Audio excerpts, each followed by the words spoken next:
बिस्मिल्लाहिर्रहमानिर्रहीम।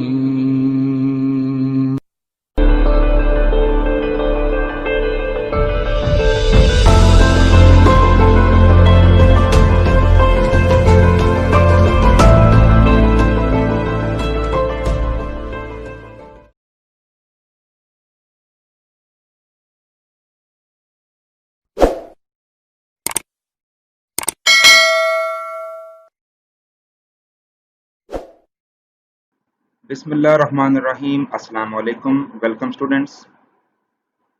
आज की वीडियो में हम चैप्टर नंबर 11 यानी साउंड, इस चैप्टर का लास्ट लेक्चर अटेंड करने जा रहे हैं, जिसमें हम मल्टीपल चॉइस क्वेश्चंस एमसीक्यूज को डिस्कस करेंगे। उनमें सबसे पहले आपकी टेक्स्ट बुक में मौजूद कुछ एमसीक्यूज पे हम एक नज़र डाल लेते हैं और उसके बाद हम कुछ एडिशनल एमसीक्यूज पे भी बात करेंगे। तो लेट्स स्टार्ट। सबसे पहले हमारे पास फर्स्ट एमसीक्यू में स्टेटमेंट लिखी हुई है कि which is an example of a longitudinal wave. इनमें से कौन सी एग्जाम्पल लॉन्गिट्यूडनल वेव्स की एग्जाम्पल है? तो जैसा कि आप जानते हैं कि साउंड वेव्स जो हैं ये कंप्रेशनल या लॉन्गिट्यूडनल वेव्स होती हैं, तो लिहाजा साउंड वेव्स लॉन्गिट्यूडनल वेव्स की एग्जाम्पल है। तो हमारे पास ऑप्शन ए जो है वो इसकी करेक्ट हो जाएगी। इसके बाद है how does sound travel from its source to your ear. Source से लेके लिसनर तक जो आवाज़ ट्रेवल करती है वो किस तरह करती है? ऑप्शन ए है जी by changes in air pressure, option B है बाय वाइब्रेशन इन वायर्स और स्ट्रिंग्स, ऑप्शन सी है by electromagnetic waves, D option है बाय इंफ्रारेड वेव्स। तो स्टूडेंट्स, आपको पता है कि जब आवाज़ ट्रेवल करती है तो वो एयर प्रेशर के कम या ज़्यादा होने की वजह से ट्रेवल करती है। जैसा कि आपने लॉन्गिट्यूडनल नेचर के टॉपिक में ये पढ़ा था कि जब एयर प्रेशर कम होता है तो रेयरफेक्शन प्रोड्यूस हो जाएगा, जब एयर प्रेशर ज़्यादा होगा तो कंप्रेशन प्रोड्यूस होगा, और इस तरह साउंड वेव्स कंप्रेशन और रेयरफेक्शन की फॉर्म में एक जगह से दूसरी जगह तक पहुंच जाएगी। तो ये ऑप्शन ए जो है वो इसमें करेक्ट है। उसके बाद है जी which form of energy is sound. आवाज़ कौन सी फॉर्म ऑफ एनर्जी है? इलेक्ट्रिकल एनर्जी है, थर्मल एनर्जी है, केमिकल एनर्जी है या मैकेनिकल एनर्जी है? तो sound waves basically mechanical energy हैं, क्योंकि इसमें एक चीज़ वाइब्रेट करती है तो आवाज़ प्रोड्यूस होती है। तो जब कोई चीज़ वाइब्रेट करती है तो डेफिनेटली उसमें मोशन प्रोड्यूस होगी, और ऐसी एनर्जी जो कि मोशन, जिसकी वजह से किसी बॉडी में मोशन या हरकत आ जाए, उसको हम मैकेनिकल एनर्जी बोलते हैं। तो ये ऑप्शन बी आपके पास इसकी करेक्ट होगी। नंबर 4 पे आते हैं जी। Astronauts in space need to communicate with each other by radio links because. Astronaut जो होते हैं, जो खलाबाज होते हैं, उनको स्पेस में जाके एक दूसरे से कम्युनिकेशन के लिए कुछ रेडियो लिंक्स की ज़रूरत पड़ती है।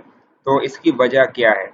Number A, sound wave travel very slowly in space, number B, sound wave travel very fast in space, number C, sound waves can not travel in space, and number D, sound wave have low frequency in space.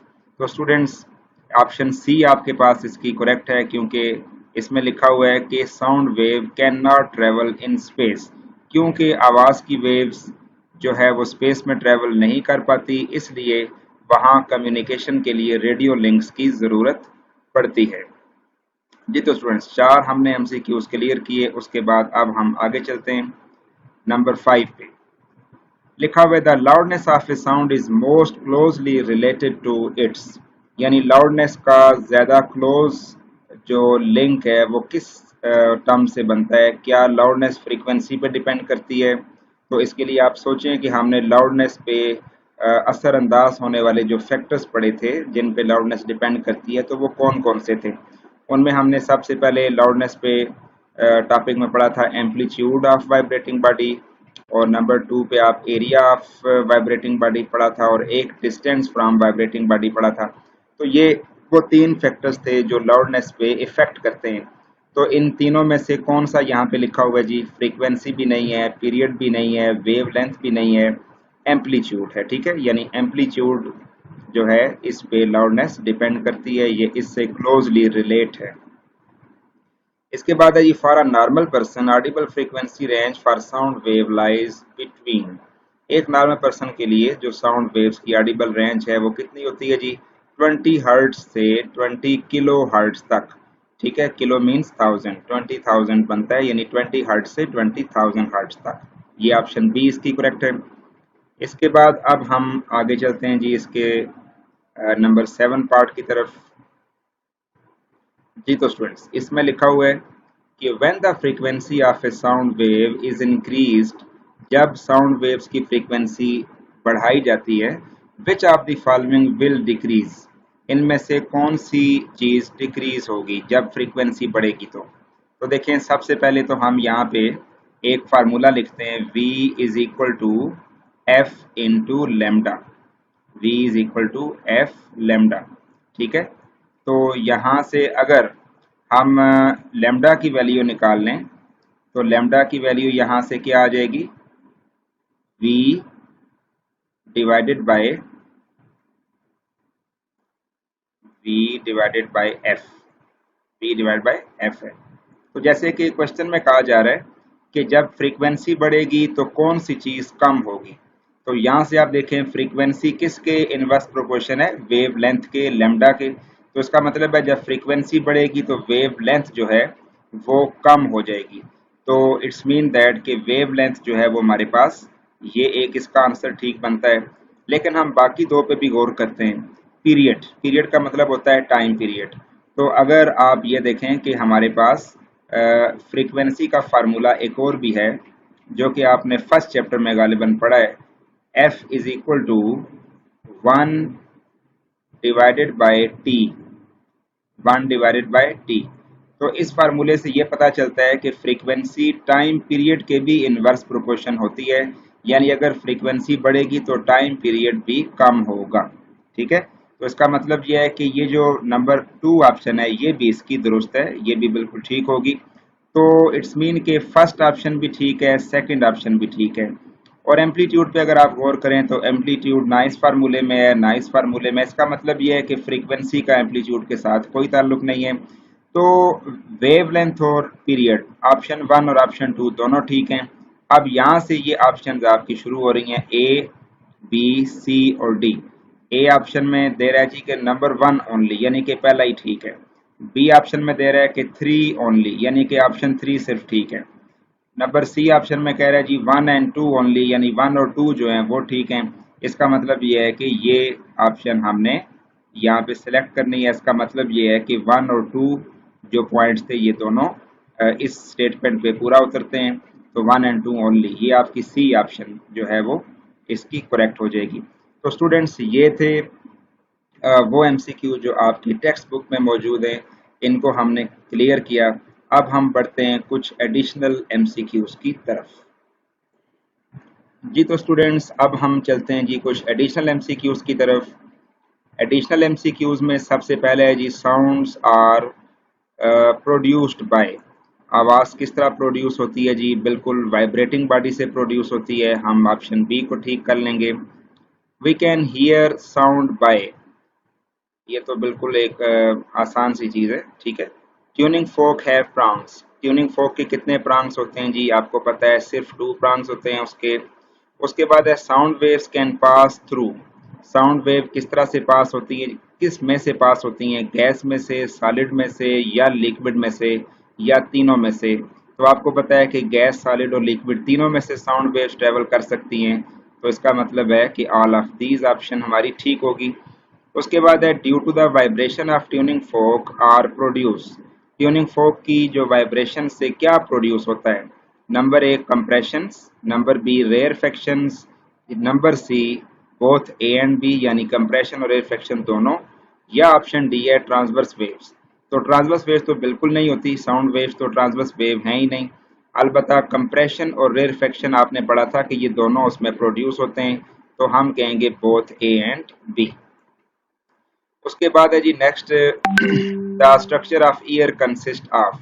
ये students आपके पास ऐसा MCQ है जो आपके text book में जो जो टॉपिक्स दिए हुए हैं उनसे बिलोंग नहीं करता। ये पुरानी जो पब्लिकेशन की बुक्स थी ये उनसे बिलोंग कर रहा है, ठीक है, इसलिए हम इसको यहाँ पे स्किप करेंगे। इसके बाद आ जाते हैं हम नेक्स्ट की तरफ, part number 7।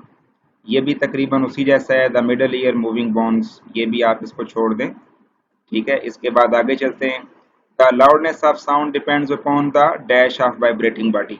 Loudness of sound किस पे डिपेंड करती है? एम्पलीट्यूड पे, एरिया पे, डिस्टेंस पे, या फिर एक और ऑप्शन हम देखते हैं, डी ऑप्शन आगे क्या दे रहा है जी, ऑल ऑफ दीज। तो आपको पता है कि लाउडनेस ऑफ साउंड एम्पलीट्यूड पे भी डिपेंड करती है, एरिया पे भी, डिस्टेंस पे भी, तीनों पे डिपेंड करती है। तो इसका मतलब यह है कि हमारे पास सही ऑप्शन इसकी ऑल ऑफ दीज होनी चाहिए।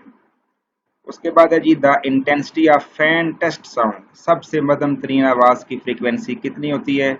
आपने न्यूमेरिकल में इसको पढ़ा था 10⁻⁻12 वाट पर मीटर स्क्वायर, ठीक है। इसके बाद जो नेक्स्ट है वो अगेन हमारे ईयर्स के हवाले से है, ये एक बायोलॉजिकल एक बेसिकली टॉपिक है जो कि पुरानी जो पब्लिश बुक थी आपकी, पुराना जो उसका एडिशन था उसमें थी, तो इसलिए हम इसको यहाँ पे डिस्कस नहीं करते। इसके बाद है, the loudest sound which produces pain in the year have intensity. वो ऊंची से ऊंची आवाज जो हमारे कान के दर्द का बायस बनती है, उसकी इंटेंसिटी कितनी है? उसकी इंटेंसिटी यदि 1 वाट पर मीटर स्क्वायर, ठीक है, यानी कि 10⁻⁻12 ये फैंटेस्ट थी लोएस्ट, और हाईएस्ट इतनी होती है, ठीक है। इसके बाद है, there are characteristics of musical sound, कितनी कैरेक्टरिस्टिक्स म्यूजिकल साउंड की होती हैं? तो आपने अपनी बुक में कितनी कैरेक्टरिस्टिक्स पढ़ी हैं जी? चलें उनको हम रिवाइज करते हैं जी। सबसे पहले आपने लाउडनेस पढ़ी, नंबर 2 आपने इंटेंसिटी ऑफ साउंड पढ़ी, नंबर 3 आपने पिच ऑफ साउंड पढ़ी, नंबर 4 आपने क्वालिटी ऑफ साउंड, यानी कि 4 कैरेक्टरिस्टिक्स आपने डिस्कस की थी। तो यहाँ पे हम अकॉर्डिंगली 4 को टिक कर लेते हैं, ठीक है जी, ऑप्शन सी आपकी करेक्ट हो जाएगी। इसके बाद हम चलते हैं जी नंबर 13 पे। According to Weber Fechner, loudness is proportional to, Weber Fechner के मुताबिक लाउडनेस यानी एल किसके डायरेक्ट प्रोपोर्शन होती है? तो आपने पढ़ा था जी, L is proportional to log of I, ठीक है, ये आपने वेबर फेटनर लॉ में इस बात को डिस्कस किया था। तो ये हम ऑप्शन ए को यहाँ पे टिक कर देते हैं। स्टूडेंट्स, इसके बाद कुछ जो एमसीक्यूज आगे आ रहे हैं, the intensity of heavy traffic on road, ये कोई लॉजिकल एमसीक्यूज नहीं है, जस्ट इनकी वैल्यूज याद करने वाली हैं। इनके लिए आपके इसी पेज के एंड पे इन एमसीक्यूज के आंसर्स दिए हुए हैं, जो भी ऑप्शन वहाँ पे ठीक होगी आप उसको टिक करके जस्ट उसको मेमोराइज कर लेंगे, उसको याद कर लेंगे, ठीक है। बाकी इसमें कोई लॉजिकल पॉइंट नहीं है जो एक्सप्लेन किया जा सके, ठीक है। Intensity of heavy traffic on road, उसके बाद the sound level of heavy traffic on road, ये कितना कितना है, ये आप आंसर में से चेक कर सकते हैं। इसके बाद हम चलते हैं जी 16 नंबर न्यूमेरिकल, इसके MCQ sorry, the intensity of average whispering is, ये भी आप इसको जस्ट इसकी ऑप्शन देख लें। Intensity level of faintest sound, ये भी, उसके बाद rustle of leaves, rustle of leaves का लेवल, और 20 से हम स्टार्ट करते हैं जी। The sound which has intensity level 130 decibel has intensity, ऐसी आवाज जिसका लेवल 130 डेसिबल्स हो उसकी इंटेंसिटी कितनी होती है? तो स्टूडेंट्स, इसके लिए मैं आपको एक रेफरेंस देता हूं कि आपने जो न्यूमेरिकल नंबर 11.2 किया था, या 11.1 का जो आपने दूसरा पार्ट किया था 11.1, उसमें आपने ये तरीका सीखा था कि अगर साउंड लेवल दिया जाए तो इंटेंसिटी किस तरह से कैलकुलेट होती है। तो आप उसी न्यूमेरिकल के पैटर्न पे इसको सॉल्व करेंगे। सॉल्व करने के बाद आप इन चारों में से चेक करेंगे कौन सा आंसर ठीक है, और उसके बाद उसको इसी में दिए गए आंसर से मैच कर लीजिएगा, ताकि आपको पता चल जाए कि आपने उसको ठीक फाइंड किया है या नहीं किया, ठीक है। नेक्स्ट हम देखते हैं 21, the sound which have sound level 40 decibels, the sound whose intensity level is 70 decibels, ये तकरीबन एक जैसे ही चल रहे हैं, ठीक है। 20, 21 और 22, ये न्यूमेरिकल्स को सॉल्व करके आप इसका आंसर सिलेक्ट करेंगे। उसके बाद आ जाते हैं 23rd पे, the shape of cochlea is, ये भी ह्यूमन ईयर के हवाले से है, इसको हम स्किप कर रहे हैं। The maximum limit of Audible frequency range, maximum limit of Audible frequency range कितनी होती है जी? ये बिल्कुल आसान सी चीज़ है। मैक्सिमम लिमिट होती है 20,000 हर्ट्ज। ठीक है। The minimum limit of Audible frequency range minimum कितनी होती है जी? 20 हर्ट्ज होती है। ये भी दोनों सिंपल से थे। उसके बाद है the baby can hear sound of frequency. आपको लेक्चर्स में ये बात बताई गई थी कि जो शीरख्वार बच्चे होते हैं, छोटे बच्चे होते हैं, उनकी जो ऑडिबल रेंज होती है वो 20,000 हर्ट्ज से थोड़ी सी ज़्यादा होती है। तो यहाँ पे जो ऑप्शन दी गई हैं अगर उन पे गौर किया जाए तो ऑप्शन में एक ऑप्शन है 20,000, दूसरी है 15,000 और तीसरी है 10,000, चौथी है 18,000। इसका मतलब ये कि जो चारों ऑप्शंस हैं इनमें से कोई भी 20,000 से अबव नहीं जा रही, तो हमने फिर वही सिलेक्ट करनी है जो कि नज़दीक नज़दीक ठीक होगी। तो वो है जी आपके पास 20,000 हर्ट्ज। अगर ऑप्शन ये होती कि 20,000 हर्ट्ज और मोर तो फिर हम उसको फर्स्ट प्रायोरिटी पर रखते, हम उसी को सिलेक्ट करते। लेकिन चूंकि ऐसी कोई ऑप्शन नहीं है तो 20,000 तो तकरीबन होगी होगी, उनकी आवाज़ तो बच्चों को आएगी। ठीक है, तो इसका मतलब ये है कि 20,000 हर्ट्ज हम इसको सिलेक्ट करेंगे। स्टूडेंट्स इसके बाद है जी 27 number, ultrasonic waves have frequency more than. Ultrasonic waves की जो फ्रीक्वेंसी है वो मोर देन 20,000 हर्ट्ज होती है जी, ये आपने पढ़ा था लास्ट टॉपिक में। उसके बाद है the silent whistle can be heard by. जो साइलेंट विसल होती है ये एक ख़ास किस्म की आवाज़ होती है जो लोग अपने डॉग्स को, अपने पेट्स को बुलाने के लिए यूज़ करते हैं। तो ये हियर करते हैं जी इसको डॉग्स। ठीक है। Ultrasonic is used in medical field for. Ultrasonic wave क्यों यूज़ की जाती है जी मेडिकल में? डायग्नोसिस के लिए, क्योर के लिए यानी ट्रीटमेंट के लिए, या स्केलिंग ऑफ टीथ के लिए, या तमाम के लिए। तो आप इसका ऑप्शन रखेंगे ऑल ऑफ दीज, क्योंकि ये तमाम काम हमने पढ़े कि हम अल्ट्रासाउंड वेव से कर सकते हैं। Ultrasonic are used. अल्ट्रासोनिक जो है वो यूज़ की जाती है किसके लिए? To find the depth of sea, ठीक है ये भी। The to find crack in machinery, ये भी ठीक है। To find oil source under earth, ये भी ठीक है। इसका मतलब है कि ऑल ऑफ दीज, तमाम ऑप्शन इसकी ठीक हैं। उसके बाद है musical sounds are produced by. Musical sounds किन किन से प्रोड्यूस होती हैं? फ्लूट से, वायलिन से, हारमोनियम से। आपको पता है ये तीनों ही इंस्ट्रूमेंट्स हैं जहां से आप म्यूजिकल साउंड प्रोड्यूस कर सकते हैं। तो इसमें भी आपके पास ऑप्शन आ जाएगी ऑल ऑफ दीज। उसके बाद आगे चलते हैं जी 32 पे। Audible sound have frequency range. Audible sound की जो फ्रीक्वेंसी रेंज है वो 20 से 20,000 हर्ट्ज होती है। नेक्स्ट में हम आ जाते हैं जी 33 पे। The dogs have Audible frequency range.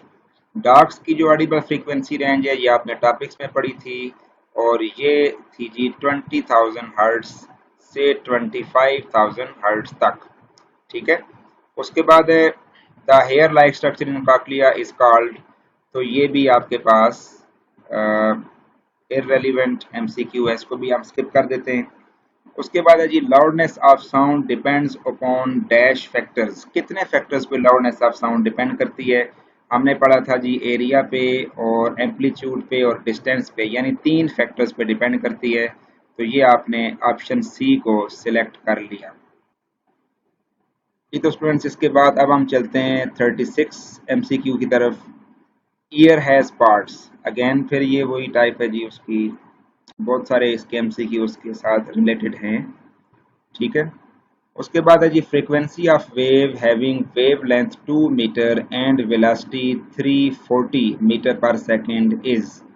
Frequency कितनी होगी? देखिए फ्रीक्वेंसी का फार्मूला आपके पास है F is equal to V by lambda. V by lambda, ठीक है ये फार्मूला है। अब वो वेलोसिटी दे रहा है 340 और वेव लेंथ दे रहा है 2, यानी 340 डिवाइडेड बाय 2 करेंगे तो ये आपके पास आ जाएगा 170, यानी इसकी ऑप्शन जो हो जाएगी वो 170 ठीक होगी। ठीक है स्टूडेंट्स। इसके बाद आगे चलते हैं। Sound level of average whispering is equals to. ये भी आप चेक कर लें अपने ऑप्शंस में। 1 bell is equal to 10 decibel. ठीक है, एक बेल में कितने डेसिबल्स होते हैं जी? 10। ये भी आपने वेबर फेक्टनर लॉ वाले टॉपिक में डिस्कस किया था। उसके बाद है unit of intensity of sound. Intensity of sound का यूनिट होता है जी वाट पर मीटर स्क्वायर। सिंपल सी बात है ये भी। उसके बाद the speed of sound can be found by using the formula. आप इनमें से कौन सा फार्मूला यूज़ करते हैं? तो भाई ये भी आपका पुरानी एडिशन की बुक में से ये एमसीक्यू दिया गया है, इसको भी हम स्किप कर रहे हैं यहाँ पे। उसके बाद है जी last, sound energy flowing per second through a unit area held perpendicular to the direction of sound wave is called, that is called intensity of sound. ठीक है, ये ऑप्शन है इंटेंसिटी ऑफ साउंड।